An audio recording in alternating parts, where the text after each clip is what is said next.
छतरपुर में कोतवाली थाने में पथराव कांड और आरोपी के घर हुई बुलडोजर कार्रवाई के बाद बुधवार को समाजवादी पार्टी का प्रतिनिधि मंडल छतरपुर दौरे पर पहुंचा, जहां वापस आने के बाद सपा के राष्ट्रीय प्रवक्ता यश भारती ने एक प्रेस वार्ता आयोजित की, जिसमें उन्होंने पुलिस प्रशासन पर गलत कार्रवाई करने का आरोप लगाया है। प्रवक्ता यश भारती ने कहा कि प्रतिनिधि मंडल ने पुलिस अधिकारी, कलेक्टर और स्थानीय लोगों से मिलकर वहां की स्थिति जानी है।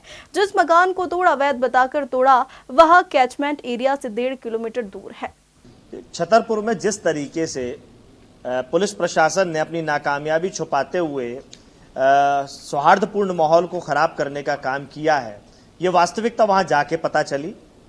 जब मैं लोगों से मिला, अन्य लोगों से मिला, सारी बातें जो निचोड़ के निकल कर आया, जो टीआई, एडिशनल एसपी और अन्य लोगों ने बताया कि 21 तारीख को भारत बंद का कार्यक्रम था, पुलिस की कोई तैयारी नहीं थी, अनियंत्रित माहौल हुआ, लाठीचार्ज करना पड़ा।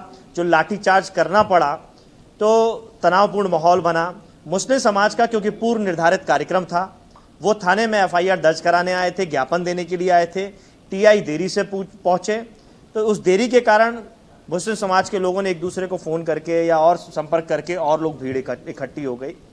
मुस्लिम समाज के लोगों की मांग थी कि कथावाचक ने जिस तरीके से आपत्तिजनक बातें उनके धर्म के लिए, उनके धर्म के लोगों के लिए बात की है, उनके ऊपर एफआईआर दर्ज हो। लेकिन टीआई ने एफआईआर दर्ज नहीं की और उन लोगों को बाहर जाने को कहा। इसी बीच में जो भारत बंद के तनावपूर्ण माहौल से एडिशनल एसपी और अन्य प्रशासनिक अधिकारी थे, वो भी थाने में पहुंच गए। जब मुस्लिम समाज के वरिष्ठ लोगों से चर्चा हो रही थी, वो बड़ा तनावपूर्ण माहौल में बात करने लगे। जो उनका पूरा तनाव भारत बंद का था, वो मुस्लिम समाज के लोगों के ऊपर उतारने लगे। और जब वो बातचीत का ढंग था, जो बॉडी लैंग्वेज थी पुलिस और प्रशासन के लोगों की, वो ठीक नहीं थी।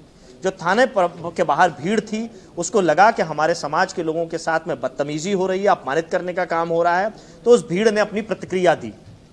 जिसको जो मिला, किसी ने चप्पल फेंकी, और कुछ दिन पहले थाना परिसर की दीवार गिर गई थी, उस थाना के परिसर की दीवार को निर्माण में जो ईंट और पत्थर वहां पड़े हुए थे, किसी ने वो फेंका।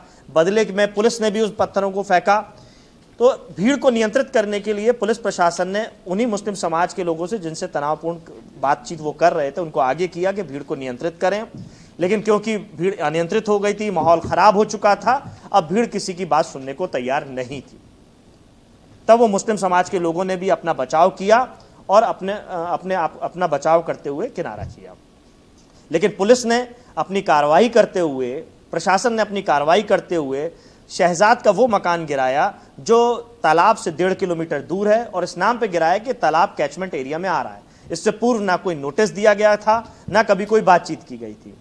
और 150 अज्ञात लोगों पे एफआईआर दर्ज करके तनाव बनाया गया है।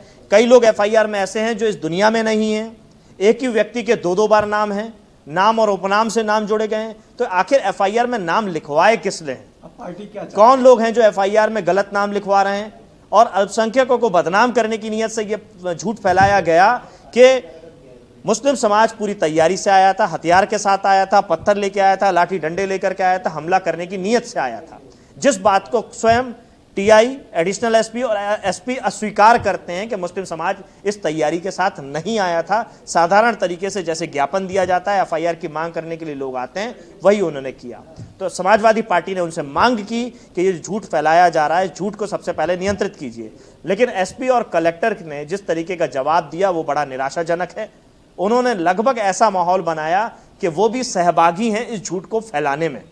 वो नहीं चाहते कि झूठ को फैलने से रोका जाए, झूठ और फैले, बहुसंख्यक और अल्पसंख्यक के बीच में खाई आए, बहुसंख्यक की नजर में अल्पसंख्यक खलनायक बने और अल्पसंख्यक अपने आप को असहाय महसूस करे, धार्मिक आधार में भेदभाव फैले, धार्मिक आधार पर दूरियां बने, और पुलिस प्रशासन हमेशा लोगों को दूर रह करके अपनी पार्टी